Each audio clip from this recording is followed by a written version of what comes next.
திருபுவனை தொகுதி களித்தீர்த்தால் குப்பம் கிராமத்தில் வடிகால் வாய்க்காலில் பாதுகாப்பு சுவர் அமைக்கும் பணிக்கான பூமி பூஜையை சட்டமன்ற உறுப்பினர் அங்காளன் தொடங்கி வைத்தார். புதுச்சேரி மாநிலம் திருபுவனை சட்டமன்ற தொகுதிக்குட்பட்ட களித்தீர்த்தால் குப்பம் கிராமம் வடிகால் வாய்க்காலில் கோவிந்தசாமி நகர் பாலம் அருகே பாதுகாப்பு சுவர் அமைக்கும் பணிக்கு 26,90,000 ரூபாய் மதிப்பீட்டில் பூமி பூஜை நடைபெற்றது. இதில் திருபுவனை தொகுதியின் சட்டமன்ற உறுப்பினர் அங்காளன் கலந்து கொண்டு விழாவிற்கு தலைமை தாங்கி பூமி பூஜை செய்து பணியினை தொடங்கி வைத்தார். இவ்விழாவில் பொதுப்பணித்துறை தலைமை பொறியாளர் வீரசெல்வம், பொதுப்பணித்துறை கண்காணிப்பு பொறியாளர் சுந்தரமூர்த்தி, நீர்ப்பாசன பிரிவு செயற்பொறியாளர் ராஜ்குமார், உதவி பொறியாளர் ஸ்ரீநாத், இளநிலை பொறியாளர் பாலாஜி மற்றும் ஒப்பந்ததாரர் தணிகாசலம் ஆகியோர் கலந்து கொண்டு விழாவினை சிறப்பித்தனர். மேற்கண்ட பணியை புதுச்சேரி அரசு பொதுப்பணித்துறை நீர்ப்பாசன பிரிவு வாயிலாக 3 மாத காலத்தில் முடிக்க உத்தேசிக்கப்பட்டுள்ளது. இந்த விழாவில் முக்கிய பிரமுகர்களும் ஊர் பொதுமக்களும் கலந்து கொண்டு விழாவினை சிறப்பித்தனர்.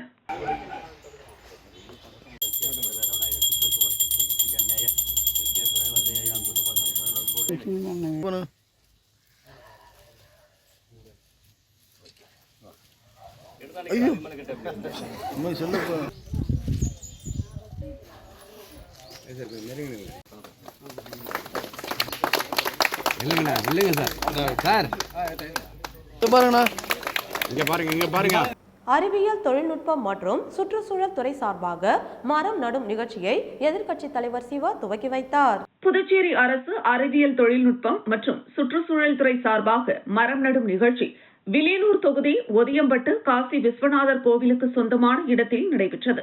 இந்த மரம் நடும் நிகழ்ச்சியில் வில்லியனூர் சட்டமன்ற உறுப்பினரும் மாநில எதிர்க்கட்சி தலைவருமான சிவா தலைமை தாங்கி நிகழ்ச்சியை துவக்கி வைத்தார். புதுச்சேரி மாசு கட்டுப்பாட்டு குழு உறுப்பினர் செயலர் டாக்டர் ரமேஷ், கோவில் நிர்வாகிகள் குலசேகரன், வெங்கடேஸ்வரன், ஊர் முக்கியஸ்தர்கள் திருவேங்கடம், ஹரிகிருஷ்ணன், மாரிமுத்து, சேகர், கலியபெருமாள், சொக்கலிங்கம், கோவிந்தன், சந்தோஷ், நாகமுத்து ஆகியோர் கலந்து கொண்டனர். இந்த நிகழ்ச்சியில் நடப்பட்ட அனைத்து மரங்களும் GEO டேக் முறையில் பதிவு செய்யப்பட்டு அவற்றின் வளர்ச்சி தொடர்ந்து கண்காணிக்கப்படும். இந்த நிகழ்ச்சிக்கான ஏற்பாடுகளை புதுச்சேரி மாசு கட்டுப்பாட்டு குழு திட்ட அலுவலர்கள் இளங்கோ, சாந்தலட்சுமி மற்றும் ஸ்ரீனிவாசன் ஆகியோர் ஒருங்கிணைத்தனர்.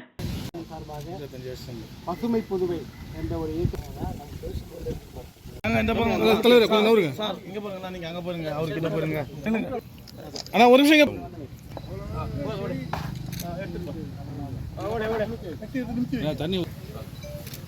கிறிஸ்தவர்களின் சாம்பல் புதன் தினத்தை முன்னிட்டு புதுச்சேரியில் 40 நாட்கள் தவக்காலம் தொடங்கியது. இதையொட்டி புதுச்சேரியில் உள்ள பல்வேறு தேவாலயங்களில் சிறப்பு திருப்பலிகள் நடைபெற்றது. இயேசு சிலுவையில் அறையப்படுவதற்கு முன்பு 40 நாட்கள் தவம் இருந்தார். அவ்வாறு இயேசு தவக்காலம் தொடங்கியதை சாம்பல் புதன் என்று அழைக்கப்படுகிறது. இந்த ஆண்டிற்கான சாம்பல் புதன் இன்று தொடங்கியது. இதனையொட்டி புதுச்சேரி ரெட்டியார்பாளையம் பகுதியில் உள்ள புனித ஜெயராகினி அன்னை ஆலயத்தில் சிறப்பு திருப்பலி நடைபெற்றது. தொடர்ந்து பக்தர்களுக்கு சாம்பல் பூசும் நிகழ்வுகள் நடைபெற்றது. தவக்காலம் இன்று துவங்கி 40 நாட்களுக்கு கிறிஸ்தவர்கள் நோன்பு இருப்பார்கள். இந்த நாட்களை இறை ஆர்வலர்கள் புனித நாட்களாக கருதுவர். தவக்காலத்தின் இறுதி வாரம் வரும் ஏப்ரல் மாதம் முதல் துவங்குகிறது. அப்போது சிலுவை பாதை எனப்படும் சிறப்பு வழிபாடுகள் நடைபெறும்.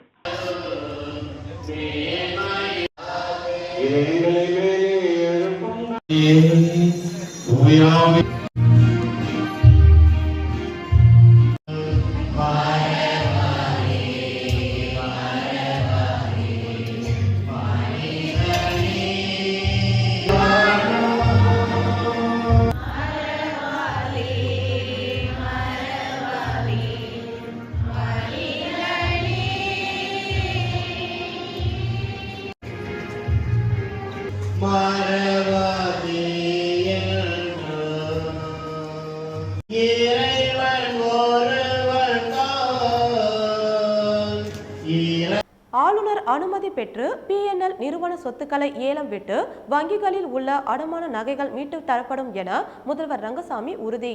PNLிற்கான பாண்டிச்சேரி வங்கி சாரா முதலீட்டாளர்கள் பாதுகாப்பு சங்க செயலாளர் ராஜ்குமார் தலைமையில் நிர்வாகிகள் சட்டசபையில் முதலமைச்சர் ரங்கசாமியை சந்தித்து கோரிக்கை மனு அளித்தனர். அந்த மனுவில் புதுச்சேரியில் நடைபெற்ற PNL நிதி நிறுவனத்தில் பொதுமக்கள் பணத்தை முதலீடு செய்ததுடன் நகைகளை அடமானமும் வைத்திருந்தனர். இந்த நிதி நிறுவனம் பல மோசடிகள் செய்து 2004இல் மூடப்பட்டது. அரசு வழக்கு தொடுத்து கடும் நடவடிக்கையின் பலனாக கடந்த 2023ஆம் ஆண்டு உயர்நீதிமன்றம் பணம் மற்றும் நகைகளை திருப்பிக் கொடுக்க உத்தரவிட்டது. இதற்கு முன்னாள் நீதிபதி மாலா தலைமையில் 2 பேர் குழுவும் நியமித்தது. அந்த குழு பணம் முதலீடு செய்தவர்களுக்கு பணத்தினை கொடுத்து முடித்துவிட்டது. ஆனால் நகை அடமானம் வைத்தவர்களுக்கு 10% வரையே கிடைத்தது. மீதி 90% பேருக்கு இதுவரை கிடைக்கவில்லை. இதுகுறித்து முன்னாள் நீதிபதி மாலாவிடம் கேட்கும் போது மக்கள் அடமானம் வைத்த நகைகளை PNL நிதி நிறுவன உரிமையாளர்கள் வங்கிகளில் மறு அடமானம் வைத்துள்ளதாகவும் அதை அவர்கள் மீட்டுக் கொடுத்தால் மட்டுமே நகைகளை கொடுக்க முடியும் என்றும் தெரிவிக்கின்றார். அதற்கு PNL நிறுவனத்தினர் மீது வழக்கு தொடருங்கள் என ஆலோசனை கூறுகின்றார். அதே சமயம் PNL நிதி நிறுவனத்தில் நகைகளை அடமானம் வைத்தவர்கள் வயது முதிர்ச்சி உள்ளிட்ட பல்வேறு காரணங்களால் இன்னல்களுக்கு உள்ளாகி நிர்கதியாக நிற்பதால் அரசே கடுமையான நடவடிக்கைகள் எடுத்தோ அல்லது வழக்கு தொடுத்தோ அடகு நகைகளை மீட்டு ஒப்படைக்க வேண்டும் என்றும் கூறப்பட்டுள்ளது. மனுவை பெற்றுக்கொண்ட முதலமைச்சர் ரங்கசாமி, இது தொடர்பாக நான் ஏற்கனவே அதிகாரிகளிடம் பேசியுள்ளேன். வழக்கு எதுவும் தொடுக்க வேண்டாம். அந்த நிறுவனத்தின் பிற சொத்துக்கள் அரசின் கட்டுப்பாட்டில்தான் உள்ளது. அதனை பொது ஏலம் விட்டு நகைகள் அடகு வைத்துள்ள வங்கிகளுக்கு கொடுக்க வேண்டியதை கொடுத்து PNL முதலீட்டாளர்களிடம் கொடுக்கலாம் என்று கோப்பு தயாரித்து ஆளுநருக்கு அனுப்பியுள்ளேன். ஆளுநர் ஒப்புதல் பெற்று உங்களது அடமான நகைகள் திரும்ப கிடைக்க நடவடிக்கை எடுக்கிறேன் என்று உறுதியளித்தார்.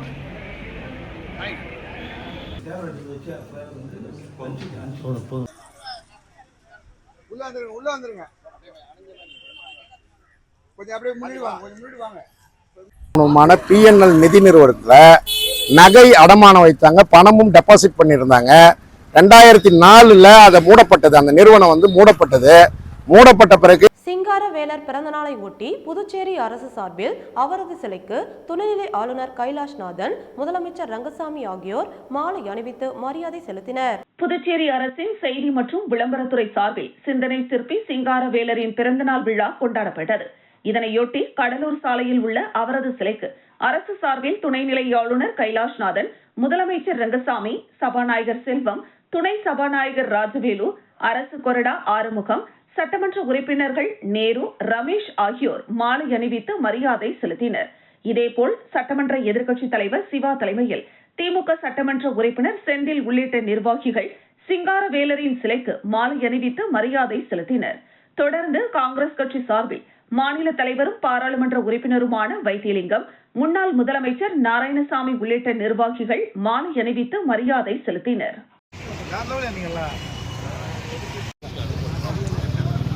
சொல்லி தந்தவனம் பாட்டன், ஆசியத்தின் மூலதனத்தை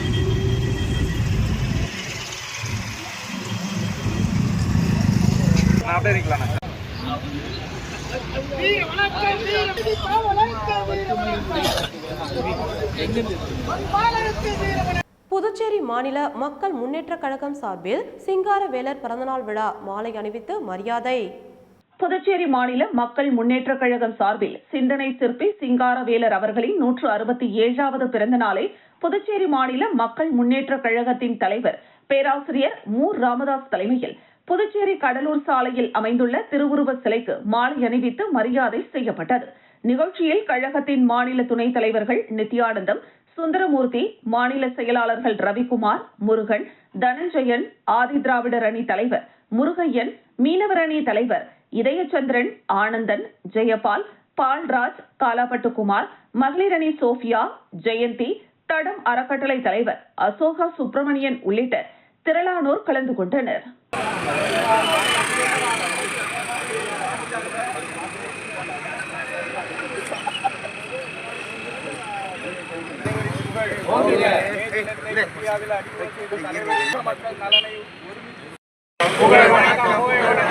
புதுச்சேரி கிழக்கு கடற்கரை சாலையில் விடியற் காலையில் திடீரென விழுந்த சாலை விளக்கு. சம்பவ இடத்திற்கு விரைந்து சென்று உடனடியாக நடவடிக்கை எடுத்த லாஸ்பேட்டை சட்டமன்ற உறுப்பினர் வைத்தியநாதன். புதுச்சேரி லாஸ்பேட்டை கிழக்கு கடற்கரை சாலை பகுதியில் இன்று விடியற் காலை சுமார் 3 மணி அளவில் சாலையில் எரியும் மின் விளக்கு திடீரென பலத்த காற்று வீசியதால் சாலையில் விழுந்து போக்குவரத்து பாதிப்பு ஏற்பட்டது. இதனையடுத்து அப்பகுதியை சேர்ந்த மக்கள் தொகுதியின் சட்டமன்ற உறுப்பினரும் காங்கிரஸ் சட்டமன்ற கட்சி தலைவருமான வைத்தியநாதனிடம் இதுகுறித்து தெரிவித்தனர். உடனடியாக காங்கிரஸ் சட்டமன்ற கட்சித் தலைவர் வைத்தியநாதன் விரைந்து வந்து அதிகாரிகள் மற்றும் சட்டமன்ற உறுப்பினரின் ஆதரவாளர்கள் மூலம் அப்புறப்படுத்தி உரிய நடவடிக்கை மேற்கொண்டார். பிறகு அப்பகுதியில் வாகனங்கள் சென்றது. மேலும் விடியற் காலையில் விளக்கு விழுந்த 10 நிமிடத்தில் சரி செய்யப்பட்டது. இதனையடுத்து அப்பகுதி மக்கள் தொகுதியின் சட்டமன்ற உறுப்பினர் வைத்தியநாதனுக்கு பாராட்டுகளை தெரிவித்தனர்.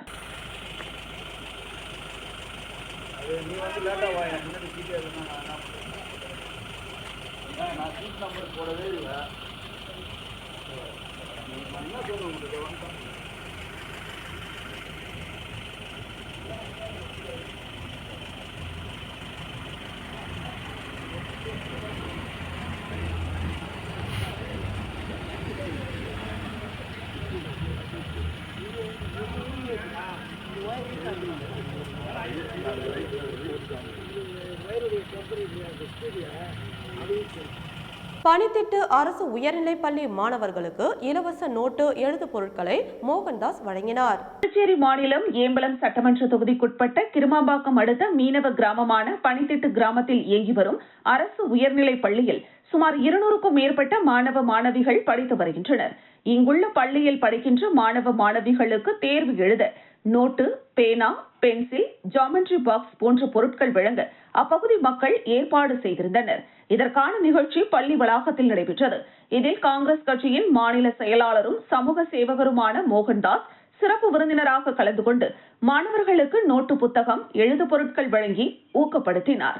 இந்த நிகழ்ச்சியில் பணித்திட்டு கிராம மக்கள், ஊர் முக்கிய பிரமுகர்கள், பள்ளி ஆசிரியர்கள், காங்கிரஸ் கட்சி நிர்வாகிகள் என பலரும் கலந்து கொண்டனர். இந்த நிகழ்ச்சியில் காங்கிரஸ் கட்சியின் மாநில செயலாளரும் சமூக ஆர்வலருமான மோகன்தாஸ் மாணவர்களிடையே கூறுகையில், இந்த வருடம் பணித்திட்டு அரசு பள்ளியில் படிக்கின்ற மாணவ செல்வங்கள் 100% அனைவரும் தேர்வில் தேர்ச்சி பெற வேண்டும். அதற்கு அனைவரும் சிறப்பாக படித்து தேர்வு எழுதி தேர்ச்சி பெற்று நமது ஊருக்கு பெருமை சேர்க்க வேண்டும். அதற்கு என்னால் முடிந்த உதவிகளை செய்து தருவேன் என்று கூறினார்.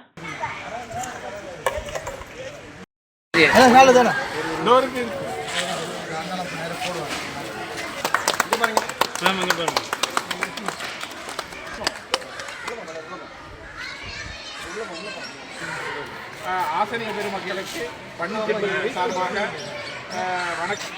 எடுத்துக்கணும் பிரிச்சு கொடு.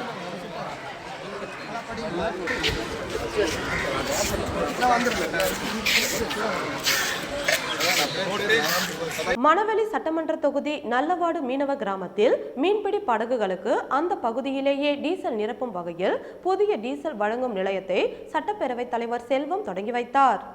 நல்லவாடு மீனவ கிராமத்தில் மீன்பிடி படகுகளுக்கு அந்த பகுதியிலேயே டீசல் நிரப்பும் வகையில் புதிய டீசல் நிரப்பு நிலையம் அமைத்து தர வேண்டுமென பகுதி மக்கள் தொகுதி சட்டமன்ற உறுப்பினரும் சட்டப்பேரவை தலைவருமான செல்வத்திடம் கோரிக்கை வைத்தனர்.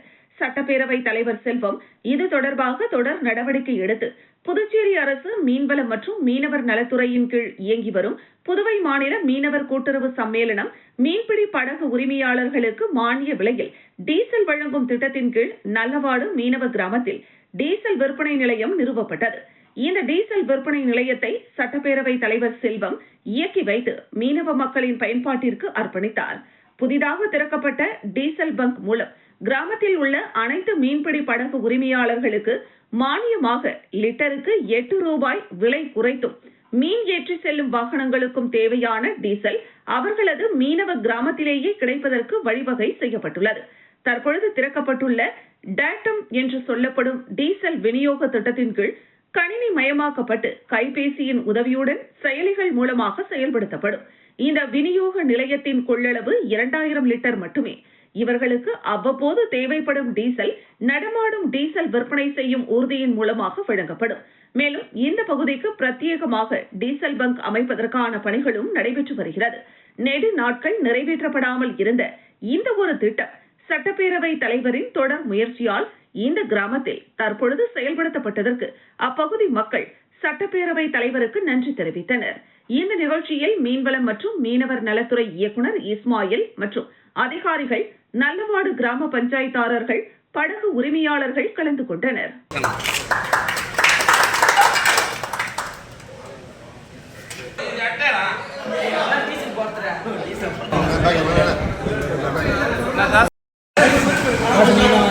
பேசுனா பெரிய பங்கு நம்ம அடுத்த வந்து ஆரம்பிப்போம். இப்போ டெய்லி 5 லிட்டர் கூட நீங்கள் போட்டுக்கலாம்.